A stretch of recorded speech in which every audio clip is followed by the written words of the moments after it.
Okay, call the Southwest Vermont Supervisory Union Board Directors meeting to order at 5:30. It's January 28th. We have our agenda with one change noted under the consent agenda. There were not minutes in the folder.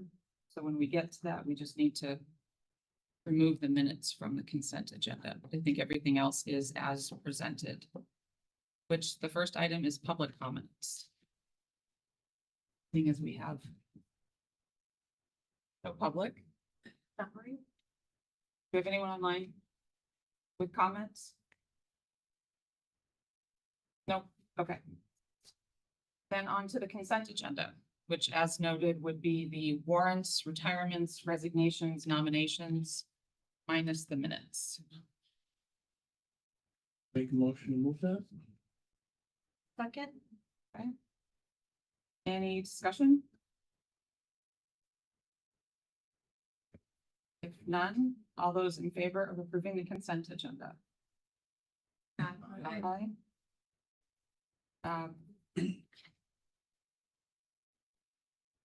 One on the retirements that are listed there, who is our clerk? And what is our practice for board acknowledgement of long-term retirees? So, actually had a conversation with Mr. Bump this afternoon. His official retirement will be in March. My purpose of calling him was to start crafting a letter on behalf of the board to recognize his service. So I will be able to present that to the board, the SVSU board on their March meeting to present to him. Okay. I wasn't sure with the. Yeah, I guess we can figure that out. There were other The other retirees. Longer. Generally do these. long-term Just employee. short, no. It's a good question. I don't know exactly the official recognition, but I'm happy to follow that up. Okay. And then under operations, we have nothing. Under finance, we have nothing. Under policies, we have 4 to adopt. 6190 holiday observance, 1025 public complaints about personnel, 1090 use of school facilities, 5156 student nutrition and wellness. These have all been through the member district boards and are now to be adopted by the SVSU board. We miss 7205 to remember. 7205 is listed as an FYI.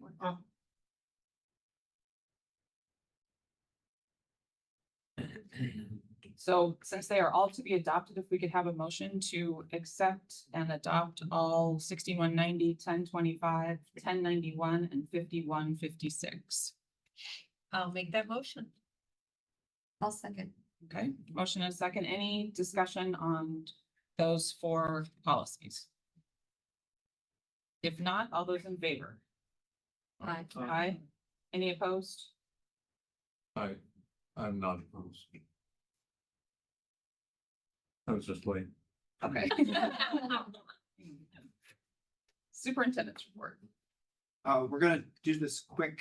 I've asked Beth Lawrence to join us this evening too as interim assistant superintendent. I just want to recognize that this will be the last meeting of this board in its current form. We usually observe no meeting in February, and then we do reorganization in March, which will be my first time, so doing some preparation around that. April and May, our hope is to bring you more information around student achievement. That has been a request consistently of this board. What we're looking for, also some information around building planning. My plan is to provide that information in chunks to the board so that it'll set us up for June to do a board retreat and goal review and goal setting for the coming year, then set us up for the admin team to do our goal setting in August, which has been the tradition. So my only purpose this evening is to distribute information. This is homework. This is your summer homework. Are these different? No, there should be a copy for everybody. So all you need is one copy. So Okay. Yeah, I think you're fine. okay. I'll go very quickly for folks. Again, we won't go blow by slide, but the first 2 pages, what we are providing you is This is the SVSU ESD, the SVSU ESD total staff or with MAU. There's Arlington information on the second page and then an overall picture of the school district. What you're looking at is a green bar that represents your enrollment in that body of information that we're collecting. And then the bars represent the number of staff that you have hired to support those different pieces. So you can look at that over time. We purposely went back to 2010 and we projected into 2030. Give you a 20-year picture if you find that helpful for starting point. The next page, this is the NASDAQ report. Folks who sit with the ESD board will recognize this. I pulled two pieces of information out of this, and I want to be clear. This represents the Bennington, Shasberry, Pownell, Woodford Elementary School Board. But I thought it might be useful. It shows a projection of enrollment over a period of time reaching out to 2034. So if you want to take a look at that information, Arlington is not included in that for folks who are tuning in and paying attention to that. And then the second one is a historical projection over time of total enrollment K through 12. Again, this does not include Arlington, but just for the trend. And then two pieces of information for you to consider on the last page. One is that starting in 2026, as part of Act 73, there are class size minimums to be considered. That is a 3-year rolling average. So just something for you to take a look at. And then the last page, we just closed the survey, the community survey on Act 73. We got over 500 responses. We have all the information. We intend to share that with the board in its totality. But rather than overwhelm you, what we did is we created a short summary of what the general trends are. So if you want to take a look at that, and again, we're not giving a quiz to you this evening. The purpose is to give this to you. You can think about it, do your own research as we come back in March and April and we reorganize and we start talking about, okay, what are our next priorities? What are we looking at as we go forward? This information we thought might be helpful. I've also asked Beth to give you an update to consider as you go into your break. She is going to talk about very briefly the audit that we commissioned on the student services side of programming. So I'll let her share some things for you to consider as well. Beth, before we jump into that, just a comment that was posted is whether or not this information will be posted online. I saw a comment come up from our. It is, my intention is to post it, but I wanted to share it with the board first. Okay. So it will probably be a little bit of a lag, allowing you folks to do some review, and then we can post that up for folks. Absolutely. A lot of this has already been made available to the public. The NASDAQ reports out there, the class size minimums is right off the Agency of Ed's web page, but if folks find it helpful, we'll once again place it on the Act 73 tab that we've been kind of placing information as we go along. Make it a little easier for folks to find it. Okay. No, that's fine. I wanted to share with you that we've assembled a committee. You'll see here, I understand it's kind of small to read, but myself and Megan Mescat have organized a committee. It's made up of central office personnel, teachers from across the district, administrators from across the district, student services, whether that's teachers or associate directors, related services. We also have some members from the school, the union, representatives from the union. We're looking at about 10 to 15. There's a few that we're just waiting on for final acceptance that they want to be a part of the committee. The committee's purpose is to really delve into the audit that was provided by Dr. Megan Roy in, I think it's October, to really look closely at her findings and suggestions, to also hear perspective from within the district of where there are struggles, where there are strengths, and really to kind of envision what we want to see in the future of our district and in regards to student services. So real simple 4-step process. The committee has been assembled. We meet this Friday for our first time in the afternoon to really start to, they've been tasked with looking at the report ahead of time and coming into the meeting with some questions and some thoughts that we'll discuss. We're gonna plan to meet at least once, if not ideally twice, a month through the end of the school year, with the hopes that by the end of the year, we can come to the SVSU, or myself and Megan can come to the SVSU and have some suggestions of 3 short-term goals. So things that we're gonna try to do immediately. Maybe they're just simple structures, simple communication, and some 3 long-term goals. So what are we looking at 3 to 5 years out?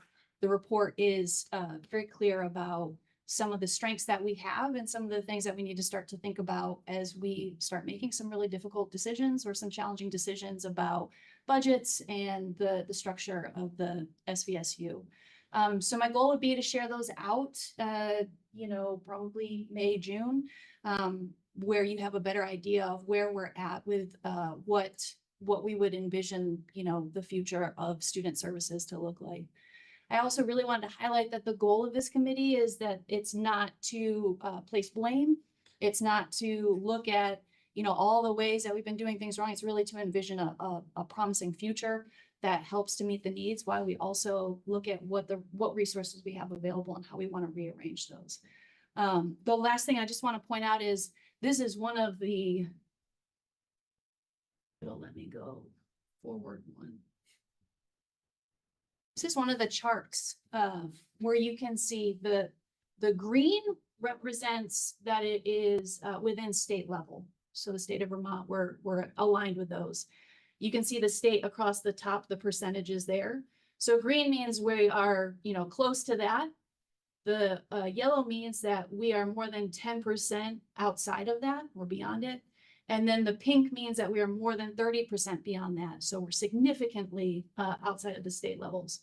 And when you look at this, you can see that our eco-dis is significant in this area for our school district, and that those who are experiencing homelessness is significant for those in our school district area.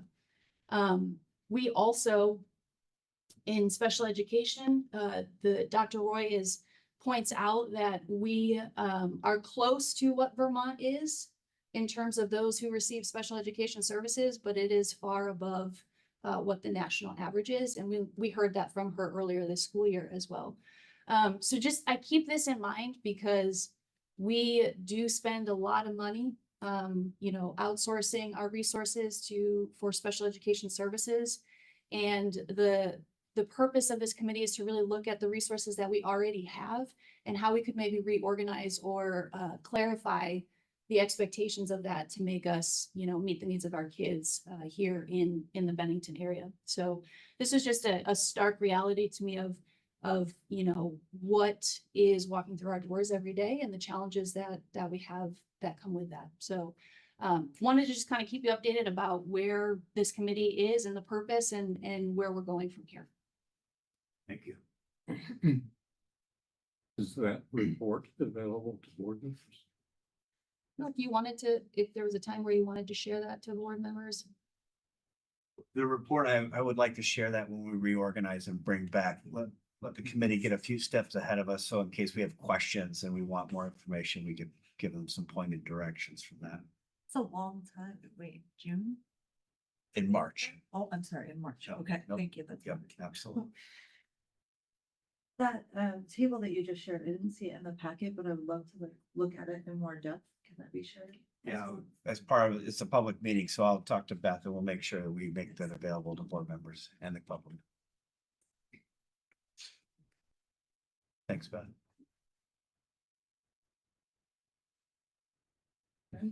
I'm all set. Thank you for the time. Okay. Monitoring what's going on with our legislature. Yeah. Did we schedule enough time for that? I will share that tomorrow, I shared with a couple of folks prior to the start of the meeting. The Vermont Superintendents Association has its annual meeting tomorrow in Montpelier. It's my first time attending. I did take a look at the agenda. We will spend from 9 to 3 basically hearing from legislators as we go through the day. So that should be interesting to get a sense of where our folks are talking I'm also on the rural schools email, and so that's Very active. those very active folks are sharing a lot of notes and a lot of updates. And the Secretary of Ed was on Vermont. Sorry, the 12 o'clock program on VPR is Vermont Today. So she gave an interview, and she had a lot of listeners tuning in, wanting to ask her questions. So the thing I'm interested in is the 2% proposal that's been floated. I'm interested to see how much conversation that gets if folks tuning in. It's Democratic leader of the Senate has proposed current budget this year and then the next 2 years a 2% cap.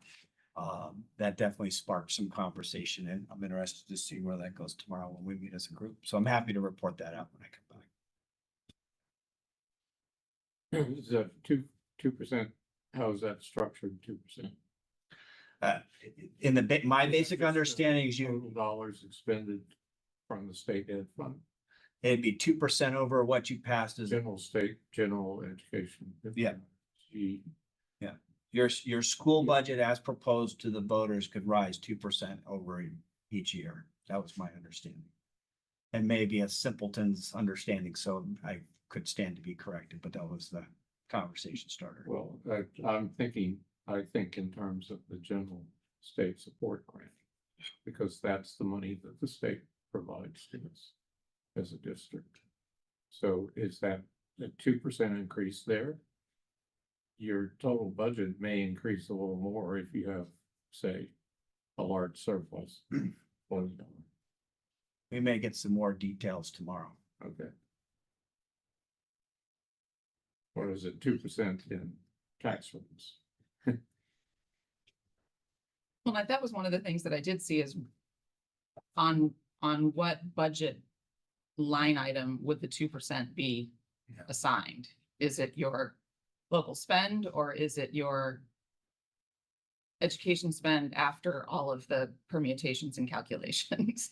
Yeah, I mean, the most recent thing I read was in the Digger, and it wasn't even the main point of the story, but it was floated as here's one of the ideas. And what I took away, judging by the criticism within the article, was you propose your current budget for consideration by the voters.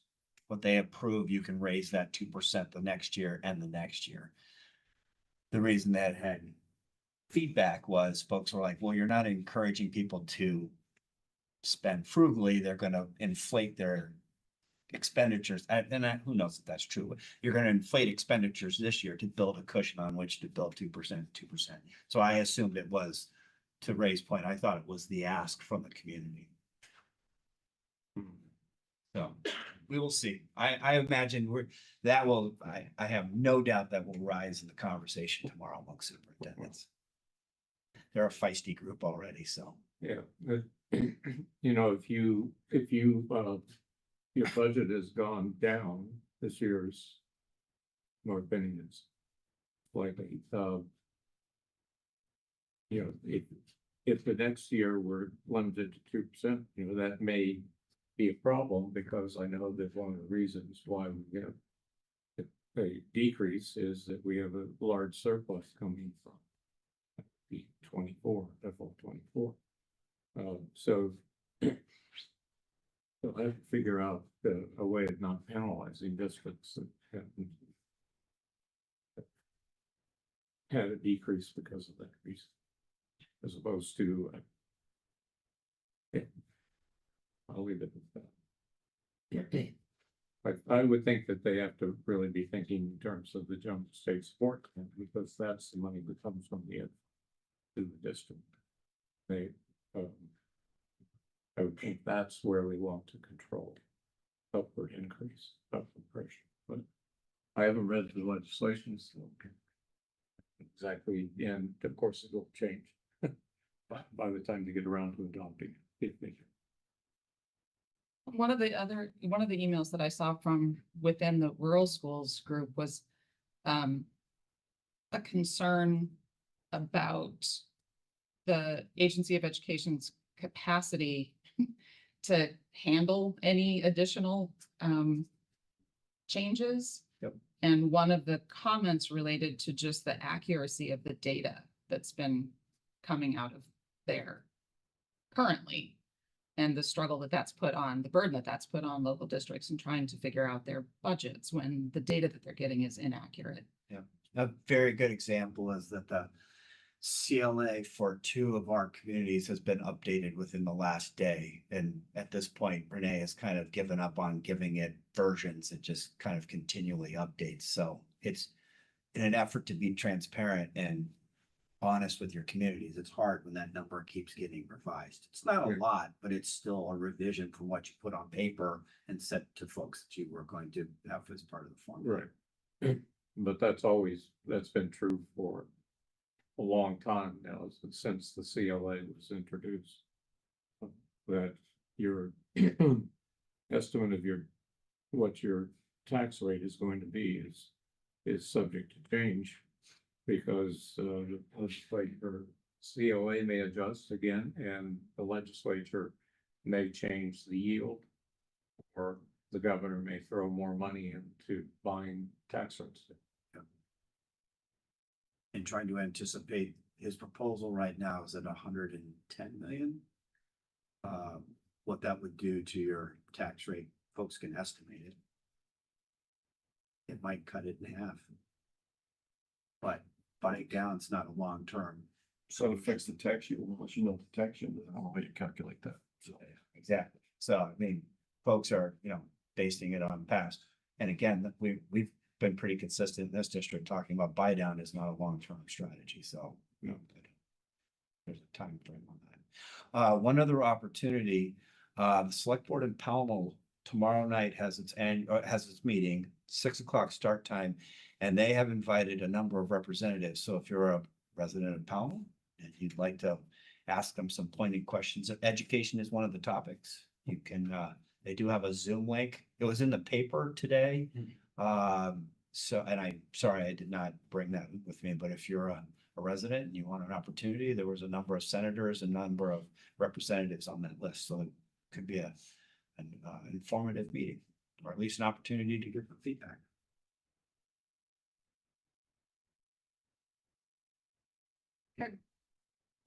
Scott didn't specifically say anything under the chair's report, but I just wanted to mention Arlington did a showing of Gone Guys, and for anybody who did not see it, UCS is hosting another showing February 4th at 6:00. Very worthwhile. Certainly for anybody involved in education. Absolutely. Then we have FYIs, there's the budget status report that was in the folder, the treasurer's report. And then an FYI, I'm not sure. The FYI under 7205 for board member conflict of interest, but it is in there. And then there are 2 executive session topics on the agenda, one VSA 313A1 for labor relations agreements with employees, and one VSA 313 A3 for appointment, employment, or evaluation of a public officer or employee. Have a motion to go into executive session for those 2 topics. Do we need to? Inviting?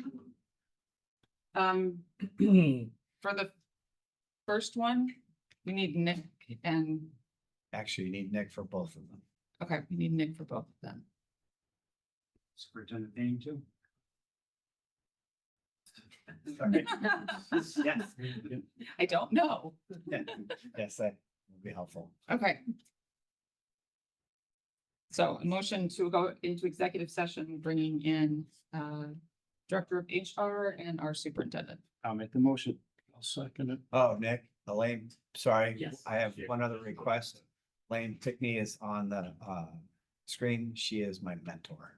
And we have asked her to join us so that any feedback from the board can be relayed to me as her mentor. So that's for the second. item. Yes, I'm sorry for the second item, So we can, but she's in the waiting deck. She's. okay, we can bring her in on the second round. Okay. Hi, Elaine. Okay, Hi, so everyone. all in favor? Aye.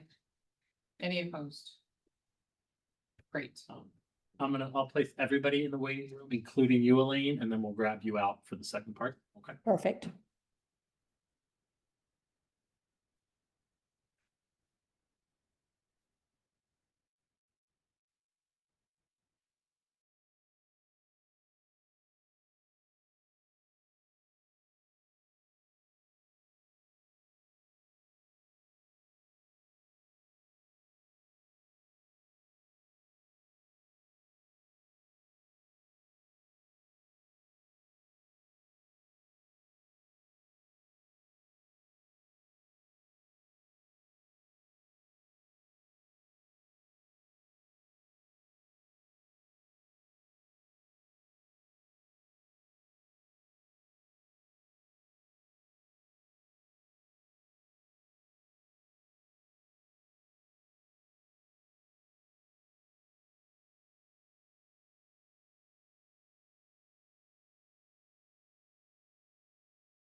Okay.